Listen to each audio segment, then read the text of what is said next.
பூமியில் இருந்து நிலவு ஆண்டுதோறும் 3.8 சென்டிமீட்டர் தூரம் விலகிச் செல்வதாக புதிய ஆய்வில் தெரியவந்துள்ளது. விஸ்கான்சின் பல்கலைக்கழகத்தில் இது தொடர்பான ஆய்வு நடத்தப்பட்டது. அதில் பூமியிடம் இருந்து நிலவு விலகிச் செல்வதால் உடனடியாக பெரிய பாதிப்புகள் இல்லை என்றாலும் இதே வேகத்தில் நிலவு விலகிச் சென்றால் 20 கோடி ஆண்டுகளில் பூமியின் ஒரு நாள் என்பது 25 மணி நேரமாக மாறும் என்று ஆய்வு முடிவுகள் தெரிவிக்கின்றன. பூமியில் ஒரு நாள் என்பது 140 கோடி ஆண்டுகளுக்கு முன்பாக வெறும் 18 மணி நேரமாகவே இருந்ததாகவும் அந்த ஆய்வுகள் கூறுகிறது.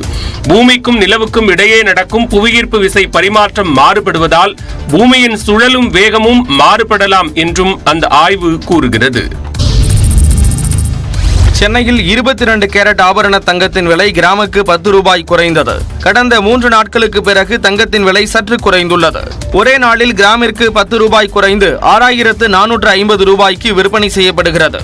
சவரனுக்கு 80 ரூபாய் குறைந்து 51600 ரூபாய்க்கு விற்பனையாகிறது. வெள்ளியின் விலை கிராமிற்கு 1 ரூபாய் குறைந்து 90 ரூபாய்க்கு விற்பனை செய்யப்பட்டு வருகிறது. இதனிடையே ஆடி பெருக்கை ஒட்டி மதுரை மாநகரில் நகைகளை வாங்க மக்கள் ஆர்வம் காட்டினர். ஆடி பெருக்கு இன்னைக்கு நல்ல நாள்ன்றதுனால தாலி செயின் எடுக்க வந்திருக்கோம். கல்யாணத்துக்கு மூர்த்த நாள் தாலி செயின் எடுக்க வந்திருக்கோம். நல்லா ஆடி 18 வாங்கினா நல்லதுன்னு சொல்லுவாங்கல்ல. ஆடி பெருக்கு இந்த பொருள் வாங்குவோம், இல்லைன்னா சாமி கும்பிடுவோம். அந்த மாதிரி தான் ஏதாவது பொருள் வாங்குறதான். அட்சய திருதியை போல ஆடிப்பெருக்கிலும் நகை கடைகளில் கூட்டம் அலை மோதியது. நாங்க போரை நம்பி தான் பண்ணணும். போர் நிலத்தடி நீர் கீழே போனதுனால சுத்தமா தண்ணி வரல. இதை நம்பி நாங்க பண்ணிட்டோம். இப்ப தண்ணி இல்லாம வறண்டு போய் கிடக்கு. மேட்டூர் அணையில் திறக்கப்பட்ட தண்ணீர் திருவாரூர் மாவட்டத்திற்கு தற்போது வரை வந்து சேராதது குறித்த வேதனைகளே இவை.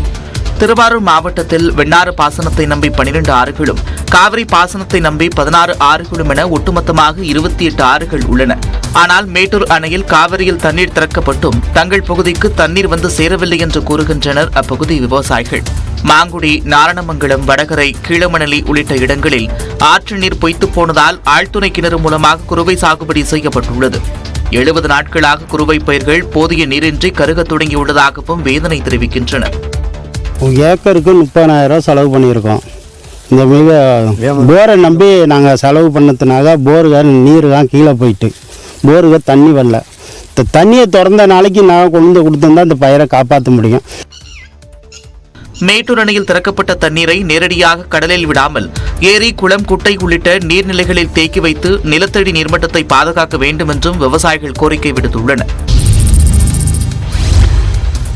சென்னை கடற்கரை தாம்பரம் இடையேயான மின்சார ரயில் சேவை வரும் 14ஆம் தேதி வரை ரத்து செய்யப்பட்டுள்ள நிலையில் பயணிகளின் வசதிக்காக கூடுதலாக 70 பேருந்துகள் இயக்கப்படுகின்றன. பராமரிப்பு பணிக்காக சென்னை கடற்கரை தாம்பரம் இடையே வரும் 14ஆம் தேதி வரை காலை 9:20 மணி முதல் மதியம் 1:30 மணி வரையும், இரவு 10:30 மணி முதல் அதிகாலை 2:45 மணி வரையும் மின்சார ரயில்கள் ரத்து செய்யப்படுவதாக ஏற்கனவே தெற்கு ரயில்வே அறிவித்திருந்தது. அதேவேளையில் குறிப்பிட்ட நேரத்தில் சென்னை கடற்கரையிலிருந்து பல்லாவரம் வரை 18 சிறப்பு மின்சார ரயில்கள் இயக்கப்படும் என தெரிவிக்கப்பட்டுள்ளது. மறுமார்க்கமாக 15 சிறப்பு மின்சார ரயில் இயக்கப்படுகின்றன. இந்த நிலையில் பயணிகள் நலன் கருதி சென்னை மாநகர போக்குவரத்து துறை சார்பில் கூடுதலாக 70 பேருந்துகள் இயக்கப்படுகின்றன. பல்லாவரம் பேருந்து நிலையத்திலிருந்து செங்கல்பட்டுக்கு 30 பேருந்துகளும், பல்லாவரம் பேருந்து நிலையத்திலிருந்து கூடுவாஞ்சேரிக்கு 20 பேருந்துகளும், தாம்பரம் பேருந்து நிலையத்திலிருந்து தியாகராய நகர் மற்றும் பிராட்வேக்கு 20 பேருந்துகளும் என மொத்தம் 70 பேருந்துகள் கூடுதலாக இயக்கப்படுகின்றன.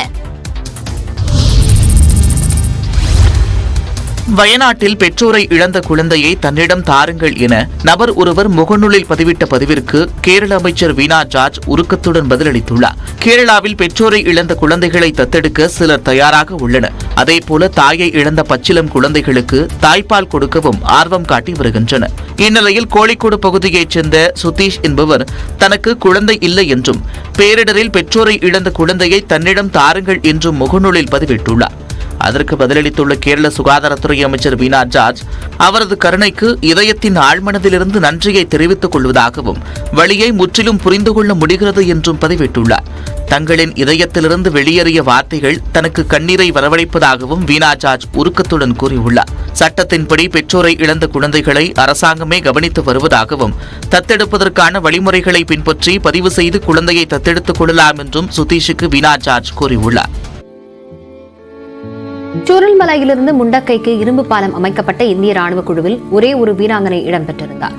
2 நாட்கள் தூங்காமல் 144 வீரர்களுடன் தனித்துவமாக பணியாற்றிய இரும்பு பெண்மணி யார்? பார்க்கலாம் இந்த செய்தி தொகுப்பில். जिन्होंने दिन रात कंटिन्यूस बारिश चलने के बावजूद भी इस ब्रिज को कंप्लीट करने का अंजाम दिया. So it is the teamwork.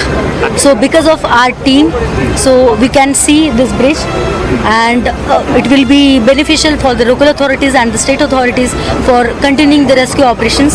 சோர்வான கண்களுடன் சவாலான பணியை திறம்பட செய்த திருப்தியோடு நியூஸ் 18 குழுமத்திற்கு பேட்டியளித்த இப்பெண்தான் இருள் வழிஞ்சி ஆற்றின் குறுக்கே தற்காலிக இரும்பு பாலம் அமைத்த இந்திய ராணுவ குழுவில் இடம்பெற்ற பொறியாளர் சீதா ஷெல்கே.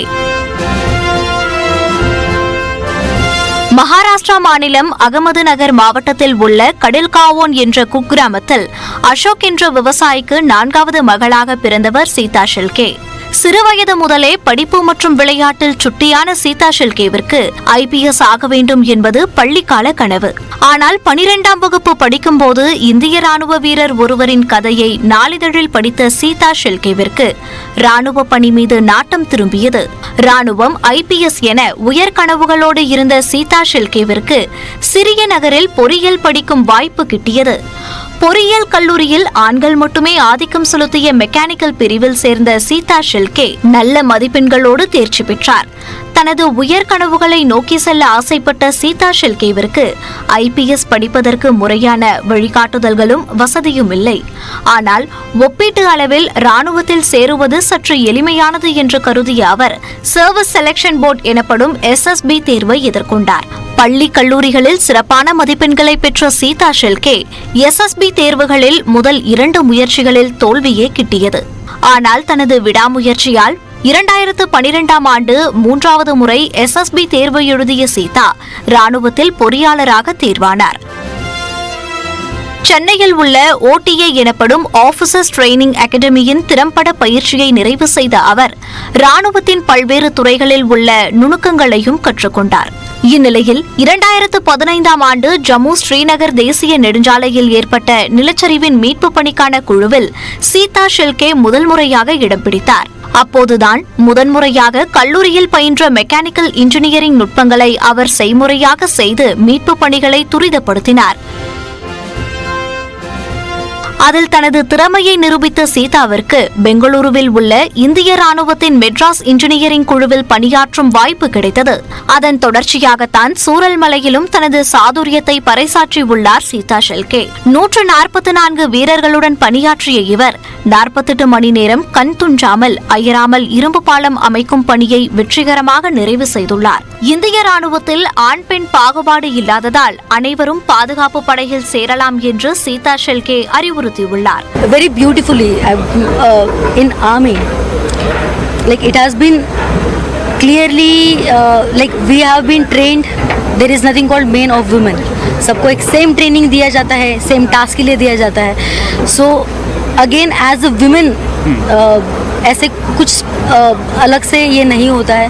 So मैं इस टीम का एक भाग हूँ. As a soldier I am standing here. பேரிடரின் போது தக்க சமயத்தில் இரும்பு பாலம் அமைத்த இரும்பு பெண்மணி சீதா ஷெல்கே எதிர்கால தலைமுறையினருக்கு தலைசிறந்த முன்னுதாரணமாக மாறியுள்ளார்.